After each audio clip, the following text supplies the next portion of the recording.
all of you are also modeling what it means to be an attorney general, because we've got an attorney general of the United States who literally thinks her job is to be the president's lawyer and to do whatever the president wants her to do, and thinks that the Department of Justice is the law firm for the president and his political party.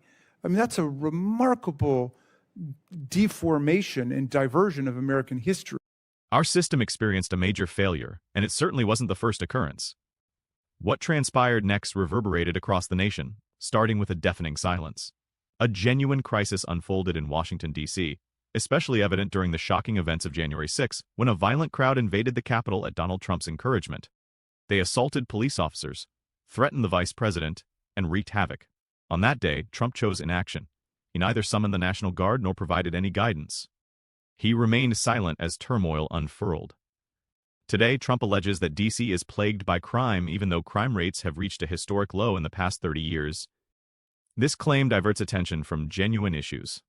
Although, like any major metropolis, the city faces its challenges, the real crisis lies in the erosion of truth and accountability within our political conversation. Rather than tackling vital issues, some leaders resort to fear-mongering for their personal gain. Senator Schumer, we're going to start with questions with Congressman Raskin. Thank you very much, Senator Durbin and Senator Schumer. Thanks for joining us and for your powerful leadership on behalf of the rule of law and the Constitution in New York and all over the country. Your citation of Senator Warnock reminds me of something that Ben Franklin said, where he said, I've observed that wrong is always growing more wrong until there's no bearing it anymore, but that right, however opposed, comes right at last. And so Warnock paraphrased Benjamin Franklin. Well, they were thinking along parallel lines, undoubtedly. Thank you for joining us. I want to recognize my Democratic colleagues who've joined us today. Hank Johnson from Georgia, Ted Lieu from California, Deborah Ross from North Carolina, Chuy Garcia from Illinois, Mary Gay Scanlon from Pennsylvania, and Becca Ballin from Vermont.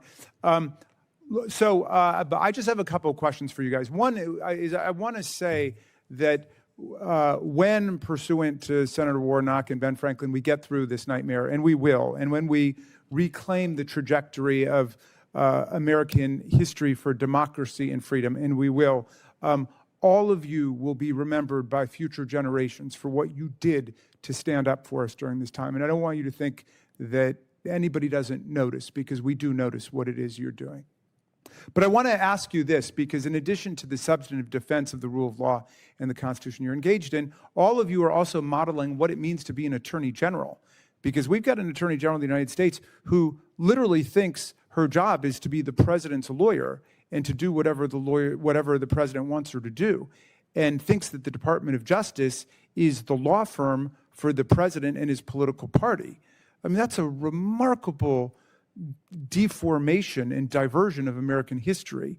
So although it's indisputable that all of you are Democrats, I don't think you're here to represent the Democrats or the Democratic Party of your state. And I just wonder if you would say a word about what it means to you to be an attorney general and to try to act on behalf of the rule of law and not a political program. Perhaps Attorney General Rowell, if you'd start. Thank you for that question. I serve as the Attorney General of the state of Illinois, and in Illinois, I am independently elected from the governor, and by way of that, I serve the rule of law. I don't serve the governor. I do represent the governor. I represent the agencies within state, but I serve the rule of law, and I take that distinction very seriously, and I think that the U.S. Attorney General should operate with the same sort of, she shouldn't be loyal to the president, but she should be loyal to the rule of law. That does not mean you're not representing the government and the administration, but you have to do so within the bounds of the rule of law, and we take that very seriously. Is there any one of you who would describe your job as being the governor's lawyer? Exclusively, in any way, okay. So I don't know if anybody wanted to add anything else on this. Yes, Attorney General Campbell. I'll just add, similar in Massachusetts, elected by the people and I'm accountable to the people in upholding the rule of law and protecting their rights and protecting our state's economy. I would just stress, and I think the NIH case, which we were all a part of, whether it's the first case or even the second iteration of that case, to protect access to these critical life-saving medical research, clinical trials. This is billions of dollars that go to every state in the country. We came together not looking at, okay, how do we just protect those who are Democrats or identify as Democrats in this country? We came together recognizing the unlawful actions by this administration to cut that funding. NIH won quickly on a Friday night and mobilized to show up in court on Monday because we knew what was at stake. When you talk about a child having pediatric cancer or a vet dealing with PTSD, we don't look at whether or not they have a D or an R by their names. We mobilize to advance that litigation to protect the public health, not even only of those folks in our state, but to protect the public health of everyone across this country while at the same time upholding the rule of law. And I think it's just a great example of a great example of how we do our work regardless of political affiliation or even demographic. Well, thank you for doing that. And Ellison and Plotkin, let me just twist the question a little bit. One of the things you guys are doing is defending the integrity of federal laws and programs that we've adopted. And because of the very restrictive standing rules that the court has imposed against Congress going to court to try to get our laws implemented, in a weird way, you're standing up for the laws that we've participated in passing.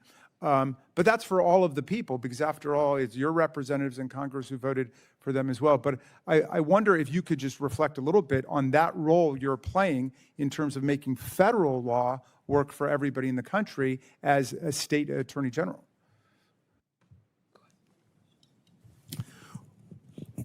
Chairman Raskin, we regard the laws that Congress passes as fundamentally the prerogative of the people who populate this country and send members to Congress.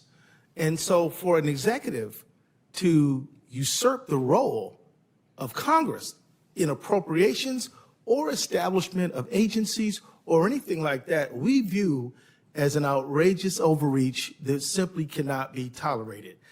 As I noted in my comments, the things that the president is trying to do, you probably can do if you follow the rules, but you cannot do it vis-a-vis executive order or edict or proclamation or this is how I feel this morning.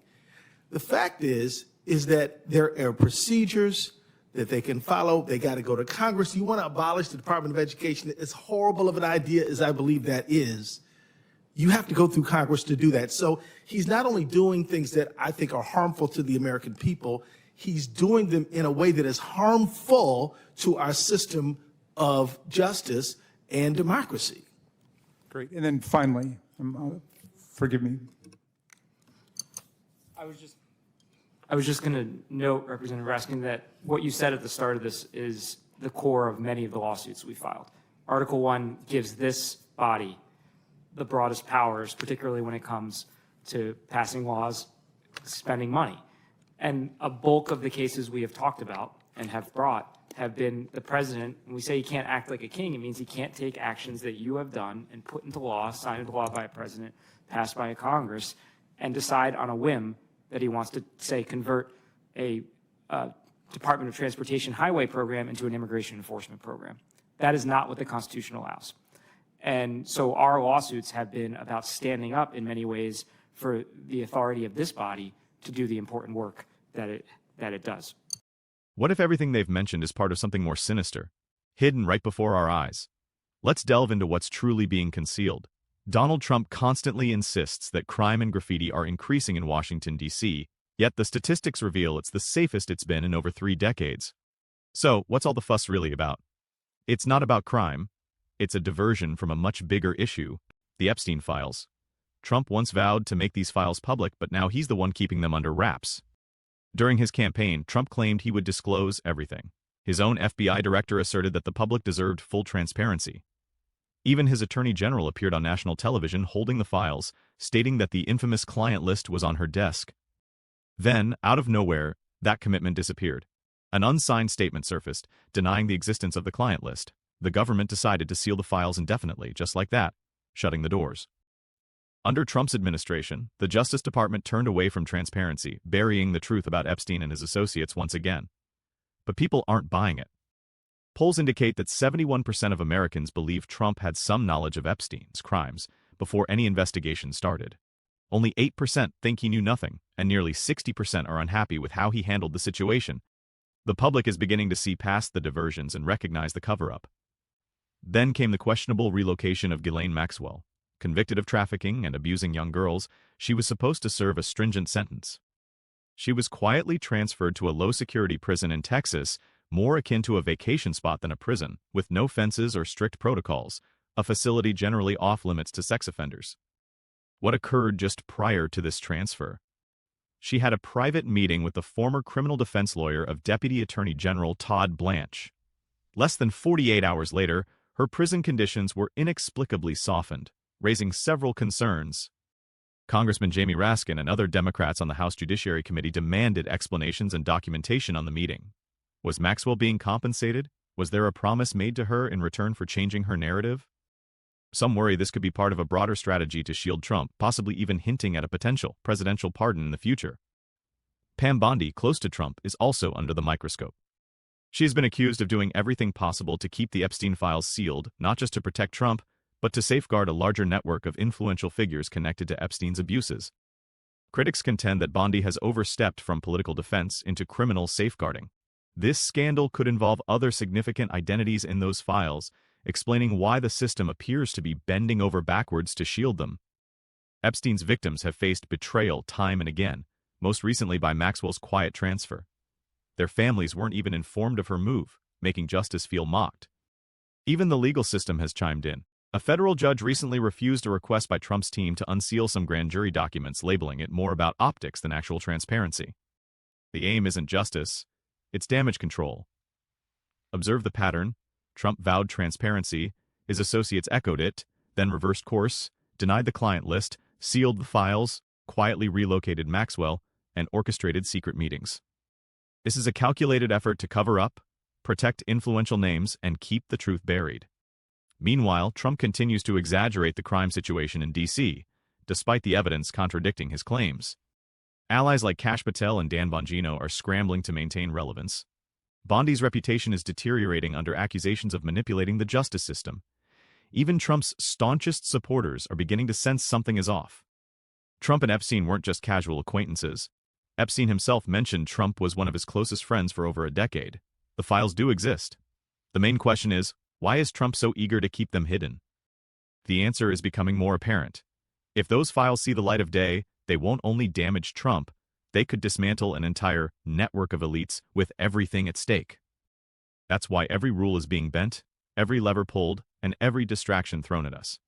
From fabricated crime scares to media manipulation, this isn't subtle or accidental. It's a deliberate strategy. The Epstein cover-up is no longer just speculation. It's happening right in front of us. Every action reinforces the same reality. The promise of transparency was a lie, and those who should be held accountable are being shielded instead. We must remain vigilant. We can't let the truth be buried or powerful figures rewrite history and dodge accountability. If they succeed, it sends a message that justice is only for the powerless, a future none of us should accept. What's your take on all this? Do you think there's a cover-up at play? Share your thoughts below.